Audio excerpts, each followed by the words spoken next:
दोस्तों, अगर आज आपको पता चले कि आपके पास जो समय बचा है वो बहुत ही कम है, तो क्या आप आज भी वही गलतियां करते रहेंगे?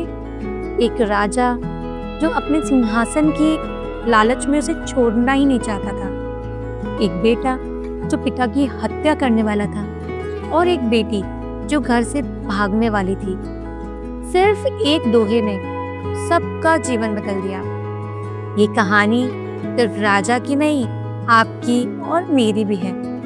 वीडियो को अंत तक जरूर देखना, क्योंकि शायद ये कहानी आपका भी कोई गलत कदम रोक दे। तो चलिए शुरू करते हैं आज की कहानी। ये कहानी है एक प्रसिद्ध राजा की। राजा उम्र में बहुत वृद्ध हो चुका था, लेकिन सिंहासन का मोह अभी भी उसके मन से नहीं गया था। एक दिन राजा ने प्रसन्न होकर एक भव्य उत्सव का आयोजन करवाया। दूर दूर के राज्यों से राजा बुलाए, राज्य की प्रसिद्ध नर्तकी को भी बुलाया गया और साथ ही अपने गुरुजी को भी आमंत्रित किया गया। गुरुजी दरबार में आए, पर उनके पास देने के लिए कुछ भी नहीं था। तो राजा ने उन्हें स्वर्ण मुद्राओं से भरी एक थैली देते हुए कहा, जब भी नृत्य आपको पसंद आए, ये मुद्राएं नर्तकी को पुरस्कार स्वरूप दे दीजिएगा। पूरी रात नृत्य चलता रहा, संगीत बहता रहा और जब ब्रह्म बेला आई तो थकान के कारण तबला वादक की आंखें झपकने लगी। अब जैसे ही नर्तकी ने ये देखा, वो समझ गई अगर राजा ने ऐसा देख लिया तो सजा भी मिलेगी और इनाम भी नहीं। तभी नर्तकी ने तबला वादक को सावधान करने के लिए जोर से एक दोहा गाया। गणी गई थोड़ी रही, या में पल पल जाए, एक पलक के कारणे यूं ना कलंक लगाए। अब जैसे ही दोहा कानों में पड़ा, तबला वादक एकदम सतर्क हो गया और फिर से शानदार ताल बजने लगा। अब कमाल की बात है, ये दोहा सिर्फ तबला वादक तक नहीं रुका। जिसे राजा के पुत्र युवराज ने सुना और बिना कुछ कहे अपने सिर का मुकुट उतार कर नर्तकी को भेंट कर दिया। राजा की बेटी उठी और प्रसन्न होकर अपने गले की माला नर्तकी को दे दी। इतना ही नहीं, गुरुजी अपने आसन से उठे और सारी जो स्वर्ण मुद्राओं की पूरी थैली थी नर्तकी को सौंप दी। अब राजा ने जब ये देखा तो वो एकदम आग बबूला, गुस्से में नर्तकी पर चिल्लाने लगा, तुमने ऐसा कौन सा वशीकरण कर दिया? सिर्फ एक दोहा बोलकर सबको लूट लिया। राजा और कुछ कहता उससे पहले गुरुजी ने कहा, राजन, इसे कुछ मत कहिए, आज इस एक दोहे ने मेरी आंखें खोल दी। मैं पूरी जिंदगी तपस्या करता रहा, वनों में रहा, भक्ति करता रहा और आज आपके कहने पर यहाँ नृत्य देखकर मुद्राएं देने लगा।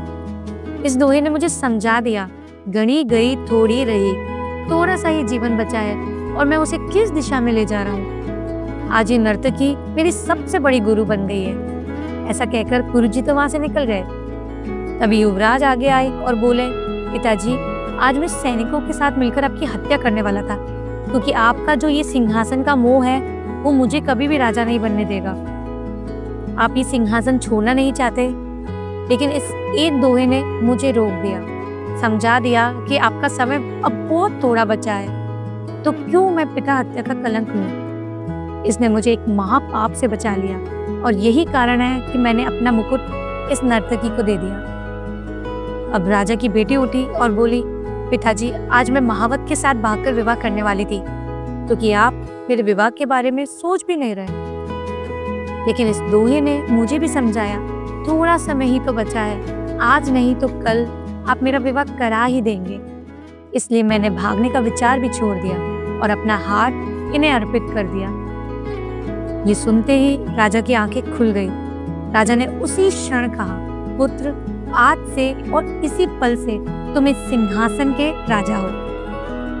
बेटी से कहा, इतने राजकुमार यहाँ उपस्थित हैं, जिसे वर चुनना हो उसी के गले में वरमाला डाल दो।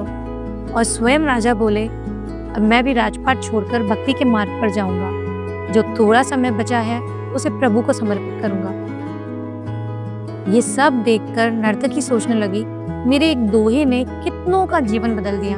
और उसी क्षण उसने भी निर्णय लिया, अब मैं शेष जीवन प्रभु की भक्ति में लगाऊंगी, ना कि ये नाच गान करके, क्योंकि गणी गई थोड़ी रही। दोस्तों, ये कहानी राजा, गुरु या फिर नर्तकी की नहीं, ये कहानी आपकी, मेरी, हम सबके लिए है। क्योंकि समय रेत की तरह हाथ से फिसलता जा रहा है और हम अनजाने में ना जाने कितने पाप करते जा रहे हैं, जिसका फल हमें आज नहीं तो कल तो जरूर भोगना है। इसलिए जो जीवन बचा है उसे अच्छे कर्मों में लगाइए, प्रभु की भक्ति में लगाइए। कुछ ऐसा कीजिए कि जीवन पर कलंक ना लगे बल्कि उद्धार हो जाए, क्योंकि सच यही है, घनी गई थोड़ी रही, या में पल पल जाए, एक पलक के कारण यूं ना कलंक लगाए, यूं ना कलंक लगाए। कहानी पसंद आती है तो लाइक एंड शेयर कीजिए। Thank you for watching.